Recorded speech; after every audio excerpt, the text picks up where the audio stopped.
bombastic side eye, criminal offensive side eye.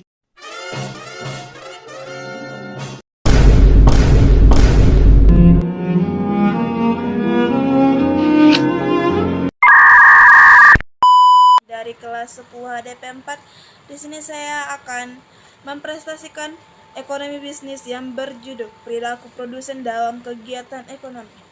1. Pengertian produsen. Produsen adalah orang yang menghasilkan suatu barang atau jasa yang memiliki nilai pangkal dan nilai guna untuk dikonsumsi oleh konsumen. 2. Pengertian produksi. Produksi adalah suatu kegiatan yang dikerjakan untuk menambah nilai guna suatu benda atau menciptakan benda baru sehingga lebih bermanfaat untuk memenuhi kebutuhan. Tujuan produksi secara umum. 1. Bagi konsumen, untuk memenuhi kebutuhan hidup manusia supaya tercipta kemakmuran. Kemakmuran akan tercapai apabila kebutuhan barang dan jasa terpenuhi. 2. Bagi produsen, untuk meningkatkan keuntungan dan menjaga kehidupan perusahaan. Di sini saya akan membacakan faktor-faktor produksi.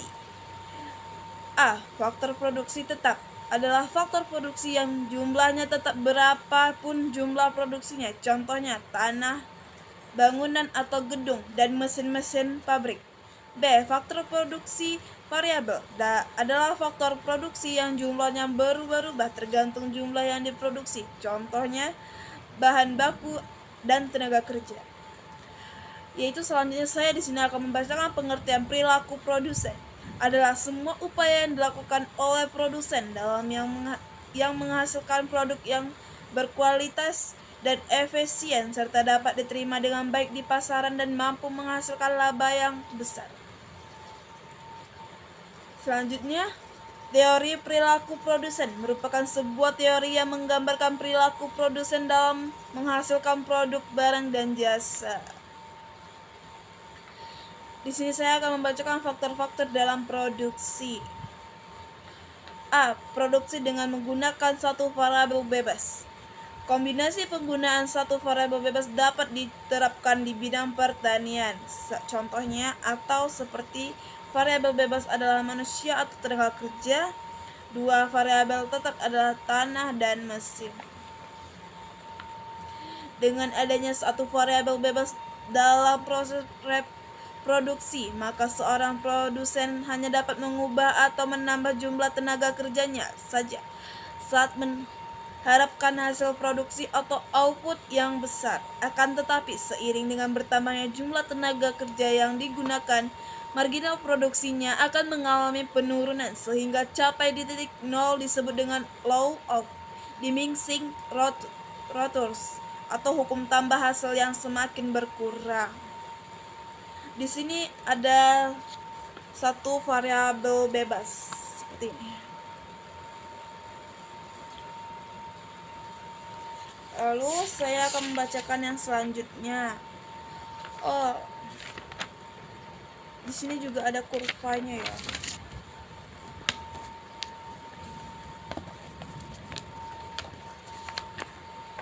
Seperti ini kurvanya. Terus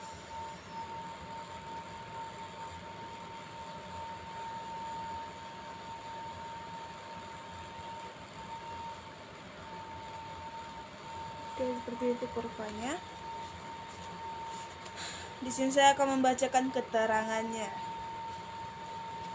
Di kurva tadi ada yang namanya itu A, B, C, D seperti ini ya. Ini A, ini B, ini C, ini D. Nih, ini C-nya ya. Oke, saya akan membacakan keterangan itu. A. Produk marginal semakin meningkat. Yang B. Produk marginal menurun. Yang C. Total output yang paling tinggi. D. Total output semakin menurun. Di sini saya akan membacakan lagi tentang produksi dengan menggunakan 2 variabel bebas.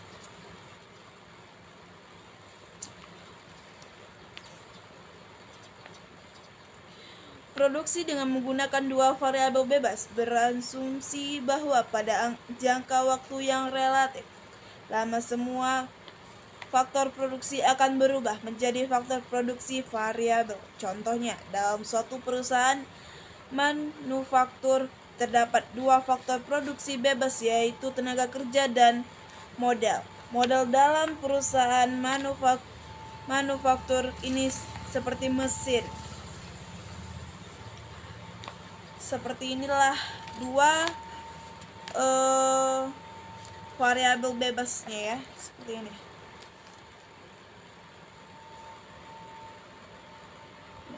Seperti ini.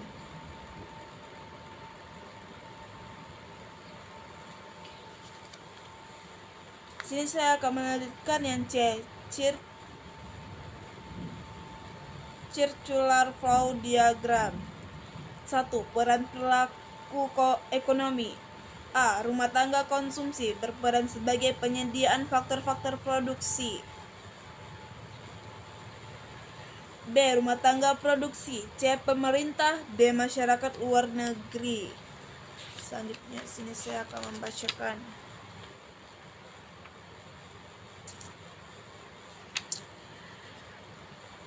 Yang kedua, diagram interaksi antara pelaku kegiatan ekonomi. A. Bangunan interaksi antara dua pelaku kegiatan ekonomi.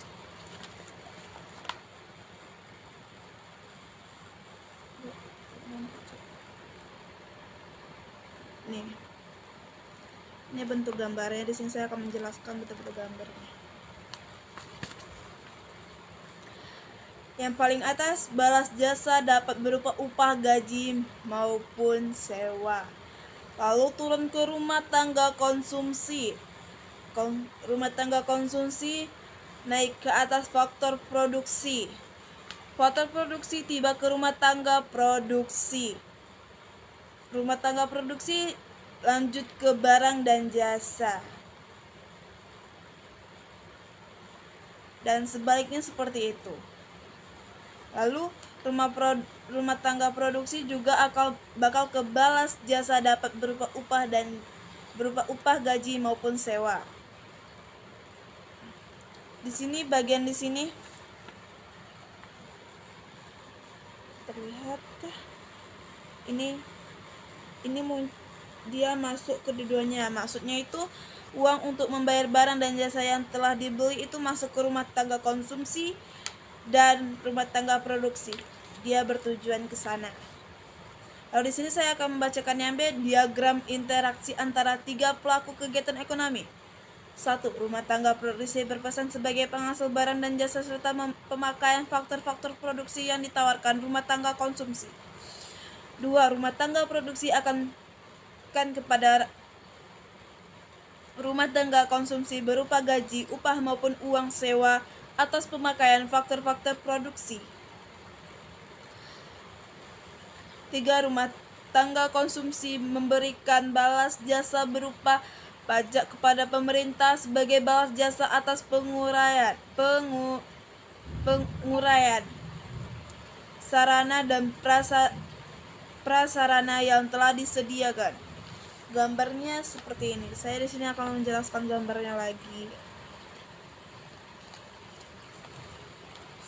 Barang dan jasa berupa upah, gaji maupun jasa maupun sewa maksudnya. Itu tuh bertuju kepada rumah tangga konsumsi.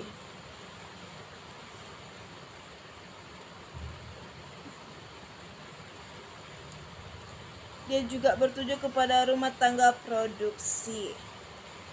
Di sini ada faktor produksi. Faktor produksi ini masuk ke rumah tangga konsumsi dan rumah tangga produksi. Ada di sini tengah-tengah. Ini ada seperti rumah bangunan ini. Itu tuh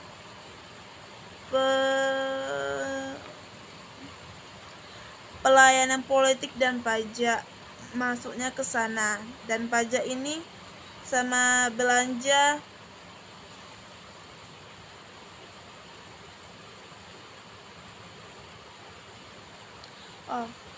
pajak yang berada kat sini, nampak pajak yang berada kat sini, dan belanja pemerintah masuk ke rumah tangga produksi.